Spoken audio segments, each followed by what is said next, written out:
Okay. The BI. $400 this plane costs if you want to fly it now. It's available for purchase in the Gaijin marketplace if you so desire to shell out that money for this plane, which I understand why people would because the thing is absolutely ridiculous. If you're not aware of what the BI is, it's sort of like the ME-163. It's a rocket plane.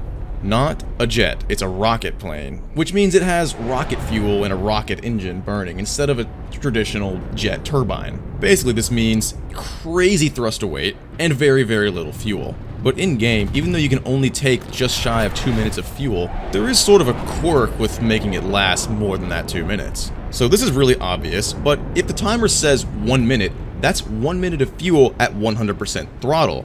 If you throttle back, that's going to last a lot longer, especially in the case of the BI. I was curious to see how much longer it would actually last, so I ran a little test. Starting at exactly 1 minute of fuel, if you throttle back to 25% throttle in the BI, your fuel will last roughly 15 minutes and 40 seconds, which is plenty enough for a Battle of War Thunder. Not to mention that you can cruise at over 700 kilometers an hour at 25% throttle at 6.7. To me, that's absolutely nuts and probably very unrealistic as well. I'm honestly really curious to find out if it's even possible to throttle back with this thing, because in my head it would be more of like an on-off switch between full throttle and the engine just being off. I would want to look into it, but I have no idea where to find information about Soviet prototypes. But I'm sure some of you guys do, so if you have information on it, drop it down in the comments because I'm pretty curious. Anyway, moving on from the rocket fuel efficiency, how does this plane actually fly? Well, to be honest, the performance is absolutely crack, and you out-turn, out-accelerate, out-climb, literally everything. The only thing you're not able to do better than everything is top speed. In a full up tier, the F-84s you'll be facing will absolutely be outrunning you, and if they don't want to fight you, they kinda just don't have to. But luckily, in my experience, not that many F-84 pilots actually did this. They would usually get impatient and try and turn back a bit too soon, and then I'd get my guns on pretty easily. But like I said, in an actual dogfight, you can outfight literally anything, and fighting 1v3, 1v4 is also like fairly easy as long as you stay out of everybody's guns. You can just circle above everybody in this little rat jet, and there's pretty much nothing anybody can do about it. Oh yeah, one other downside I forgot to mention is that above 700 kilometers an hour, or well, more above 650 kilometers an hour, this thing compresses absolutely terribly. I believe I only have 6 deaths in this thing so far, and 4 of them were from me crashing, a 5th one is from a teammate crashing into me, and a 6th one is the only one I've actually been killed in this thing. Actually, I take that back, I've been killed twice and I have 7 deaths at the time of making this. Anyway, my point is, this thing is absolutely nuts as long as you're careful of the high-speed compression and are paying attention to your surroundings. You can quite literally just run circles around 5 or 6 of the enemies if they're all below you, and if you are below them, all you have to do is throttle up to 100% and fly straight up because you can maintain a steady speed going in a vertical climb, especially on low fuel. There aren't that many planes in this game where I legit feel like I'm just bullying the other team other than this one. Maybe the Su-11, which is also a Russian plane, pretty much at the same battle rating, funny enough. But essentially, the BI summarized is just a rat jet that is extremely annoying to deal with if you are trying to fight it, because you can't win really unless the other person just makes a huge mistake or just sucks or runs out of fuel or something. But that's enough of me talking about it. Let's get into some gameplay. You load in, fuel amount, full tank, 1 minute. Your other option? 0 minutes. But in reality, it gives you 2 minutes. It's not even really necessary. Okay, so it seems like you just don't burn fuel if you throttle down low. I could just bully some props. Or hell, I'd really be bullying the jets too. Let's see if I can just fly between all these guys. Rocket ship time. This thing's just mean, man. Like, look, just zoom climb up to this P-51H. It's supposed to be like, you know, best super prop ever. Oh, here's that compression I'm talking about. This is full elevator. That's the danger of this thing. Just keep it at 15. 15%. Should be okay. See, when you do slow down, you turn like crazy. Oh, hello. Can't touch me.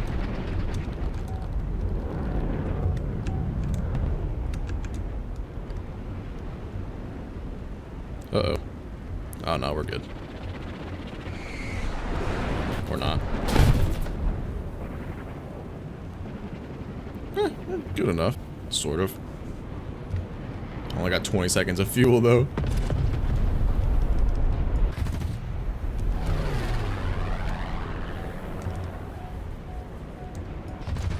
There we go. This could be a great map. Whoa, hello. What? Oh, it's a teammate. It sounded like those 20 millimeters that it has on the F3D. Let's see what we can do here. Ooh, he doesn't know, I don't think.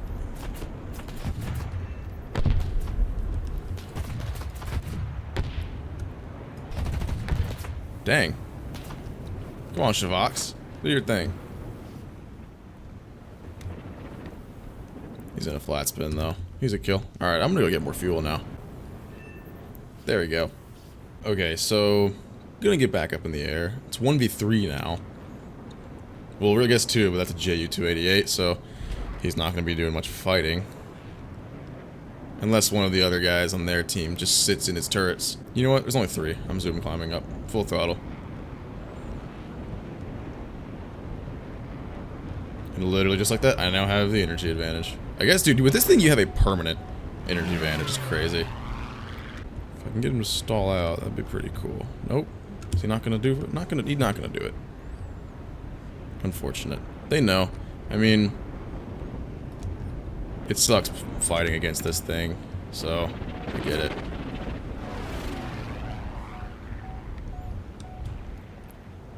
You know, if I could just stay out of their guns, I'm golden.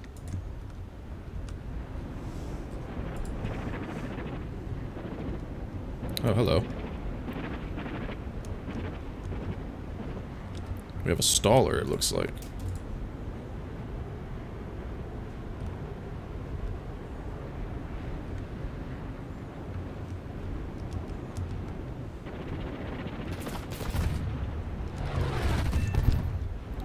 There's one dead. Now I just gotta take care of this one. Don't hit me with those.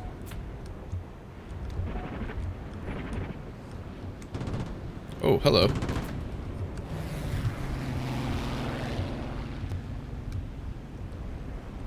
Now I got this guy to deal with too. But if I can keep my fuel, should actually be okay. 30 seconds of it. Throttle management. Uh-oh, where'd the Corsair go? Corsair gone. No bueno. Now the Mustang's gone too. That's... clouds. I mean, I guess I could RTB again. Oh, there you are.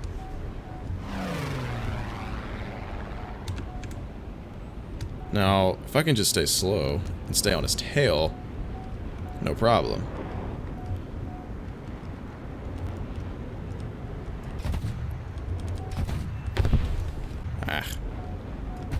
There we go. Now, where did the Corsair go?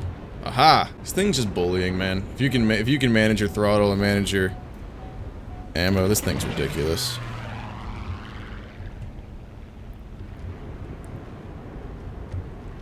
You can get on somebody's tail. They can't get you off.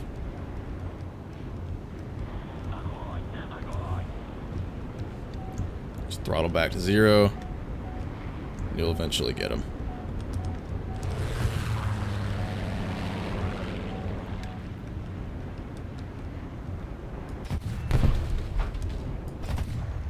Almost.